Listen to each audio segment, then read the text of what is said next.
الحمد لله رب العالمين والعاقبة للمتقين والصلاة والسلام على أشرف الأنبياء وسيد المرسلين أما بعد فأعوذ بالله من الشيطان الرجيم بسم الله الرحمن الرحيم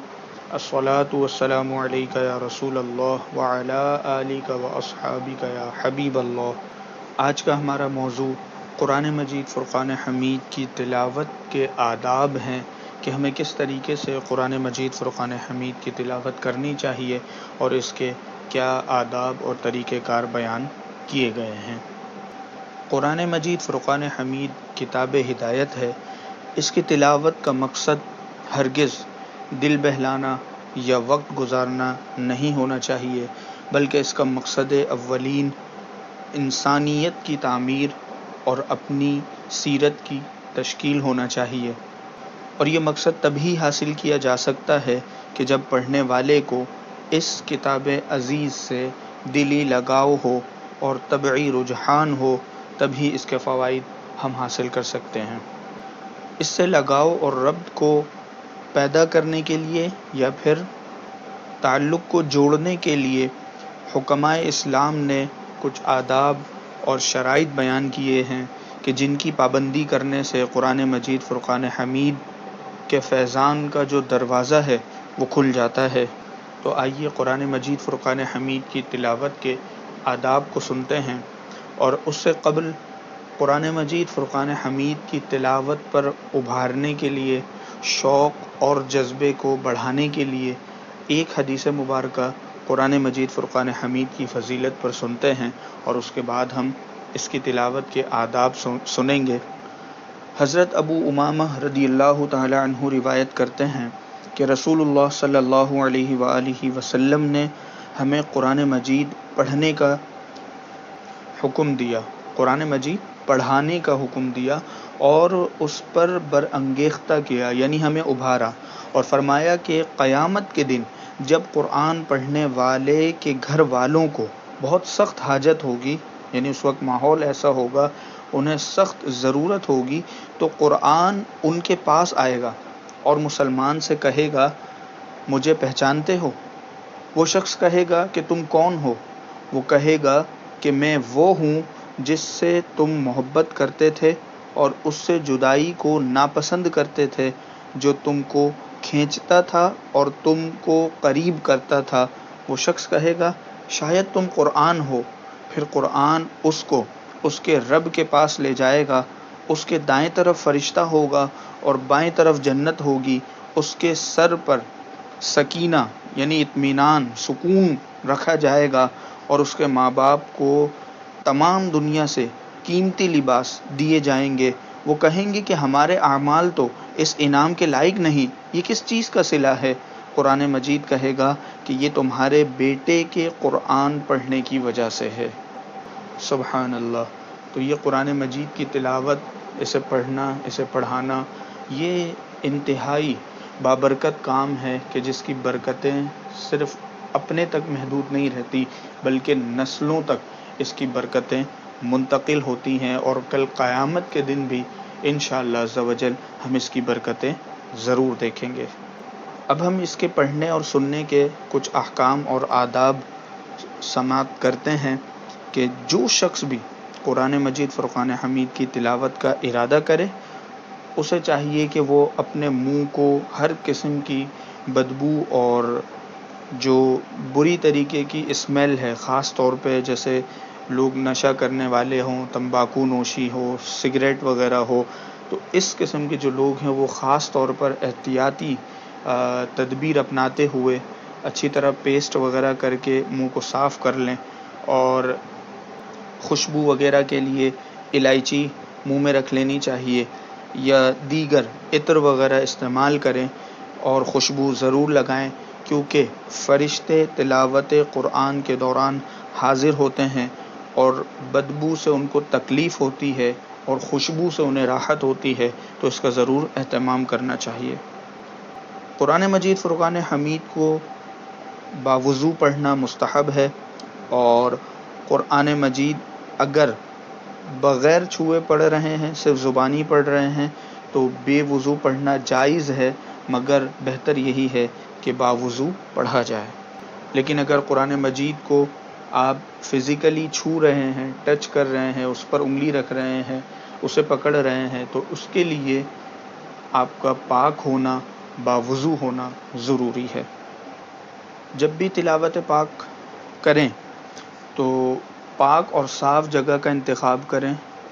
عمدہ جگہ بیٹھ کر قرآن مجید فرقان حمید کی تلاوت کرنی چاہیے۔ مسجد میں تلاوت کرنا انتہائی عمدہ ہے، اور اسی طریقے سے اعتکاف میں اس کی تلاوت بہت زیادہ محبوب ہے۔ متوسط انداز میں، بالکل درمیانی آواز میں قرآن مجید فرقان حمید کی تلاوت کریں۔ کم از کم اتنی آواز ہو کہ آپ اسے خود سن سکتے ہوں، اور اگر جہری آواز سے، بلند آواز سے اگر آپ قرات کر رہے ہیں، تلاوت کر رہے ہیں، تو اس چیز کا ہمیں خیال کرنا چاہیے کہ اگر تو ہمارے آس پاس لوگ نماز پڑھ رہے ہیں، یہ ذکر و اذکار میں مشغول ہیں، یہ تلاوت اور بھی لوگ کر رہے ہیں، تو پھر ہمیں آہستہ تلاوت کرنی چاہیے تاکہ کسی کی عبادت میں یا کسی کے آرام میں خلل نہ پڑے۔ اسی طرح جب آپ قرآن مجید فرقان حمید کی تلاوت کرنے لگے ہیں تو انتہائی اطمینان اور سکون کے ساتھ سر ڈھانپ کر خشوع و خضوع اور انتہائی ادب کے ساتھ بیٹھ کر تلاوت کریں، اور قبلہ رخ ہو کر تلاوت کرنا اور بھی عمدہ ہے۔ قرآن مجید کی تلاوت شروع کرنے سے پہلے اعوذ باللہ من الشیطان الرجیم ضرور پڑھیں، اور قرآن مجید کی آیات کے جو معانی ہے اس میں غور و فکر کرنا چاہیے۔ جس آیت میں ذوق و شوق پیدا ہو، وجد آئے، کیفیت طاری ہونے لگے، تو اسے بار بار دہرانا چاہیے۔ نبی کریم صلی اللہ علیہ وآلہ وسلم نے کئی مرتبہ ایسی آیات، یعنی بعض اوقات تو ایسی آیات جن میں عذاب کا تذکرہ تھا، بعض اوقات جن میں اللہ تبارک و تعالی کی نعمتوں کا تذکرہ، اور بعض میں اللہ تبارک و تعالی کی طرف سے جو لوگ انعام یافتہ ہیں ان آیات کو احادیث مبارکہ میں آتا ہے کہ نبی پاک صلی اللہ علیہ وآلہ وسلم بار بار دہرایا کرتے تھے۔ قرآن مجید فرقان حمید کی تلاوت خوش الحانی کے ساتھ اچھی آواز میں کرنا چاہیے۔ نبی پاک صلی اللہ علیہ وآلہ وسلم کا ارشاد گرامی ہے، زینوا القرآن باصواتکم، یعنی خوش آوازی سے قرآن کو آراستہ کرو۔ ایک دوسری حدیث شریف میں ہے کہ جو شخص قرآن کو خوش الحانی سے نہیں پڑھتا وہ ہم میں سے نہیں ہے۔ تو اس لیے تکلف کے بغیر جتنا ممکن ہو ہمیں اچھی آواز میں اور اچھے انداز میں اس کی تلاوت کرنی چاہیے۔ جو بھی آیت پڑھیں اس کا حق ادا کریں، یعنی اگر کسی ایسی آیت کو پڑھ رہے ہیں کہ جس میں اللہ تبارک و تعالی کی رحمت اور مغفرت کا ذکر ہے تو اللہ کی رحمت اور اس کی مغفرت کا سوال کریں۔ جب عذاب کی آیت کو پڑھے تو اللہ تبارک و تعالی کے عذاب سے پناہ طلب کرے۔ انبیاء کرام اور صالحین کا ذکر ہو تو دعا کرے کہ اللہ تبارک و تعالی ہمیں ان کی اتباع نصیب فرمائے۔ اسی طرح جب جنت کا ذکر ہو تو جنت کا سوال کرے، جب دوزخ کا ذکر ہو، کسی عذاب کا ذکر ہو تو اس سے پناہ چاہے۔ قرآن مجید فرقان حمید کو ترتیل کے ساتھ آہستہ آہستہ ٹھہر ٹھہر کر پڑھنا چاہیے۔ حضرت عبداللہ ابن عباس رضی اللہ تعالی عنہ نے فرمایا کہ جلدی جلدی پورا قرآن پڑھنے کی بنسبت میرے نزدیک بہتر یہ ہے کہ صرف ایک سورت ترتیل کے ساتھ پڑھ لی جائے، اور قرآن مجید میں بھی ہے کہ وَرَتِّلِ الْقُرْآنَ تَرْتِيلًا، قرآن مجید آہستہ آہستہ اور ٹھہر ٹھہر کر پڑھیے۔ ایک حدیث پاک میں حضرت عبداللہ ابن مسعود رضی اللہ تعالیٰ عنہ اس کے راوی ہیں،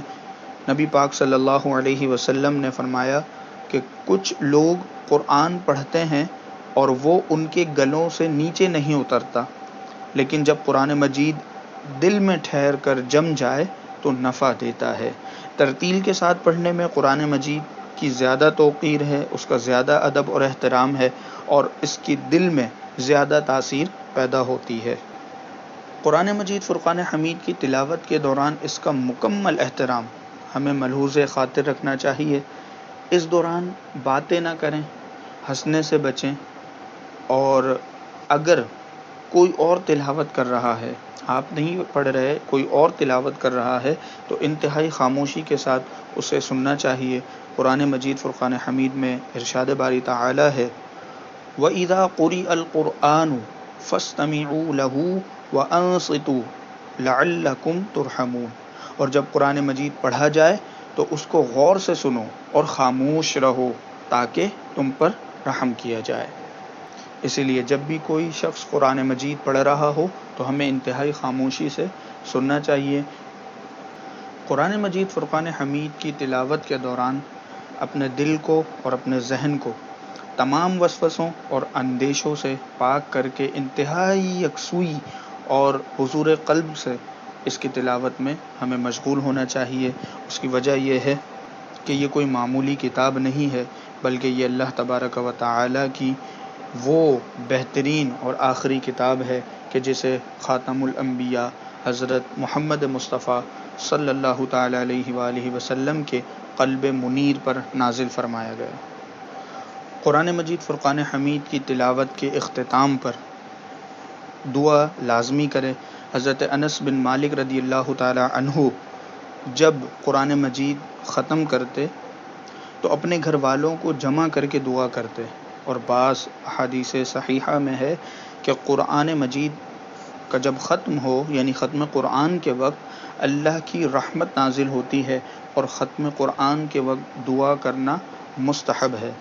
اس لیے ہمیں ختم قرآن کے موقع پر اپنے لیے، اپنے والدین، عزیز و اقارب، رشتہ دار اور تمام امت مسلمہ کے لیے لازمی دعا کرنی چاہیے۔ قرآن مجید فرقان حمید پڑھ کر دم کرنا بالکل جائز ہے۔ حضرت امام بخاری حضرت عائشہ صدیقہ رضی اللہ تعالی عنہا سے روایت کرتے ہیں کہ نبی پاک صلی اللہ علیہ وآلہ وسلم ہر رات کو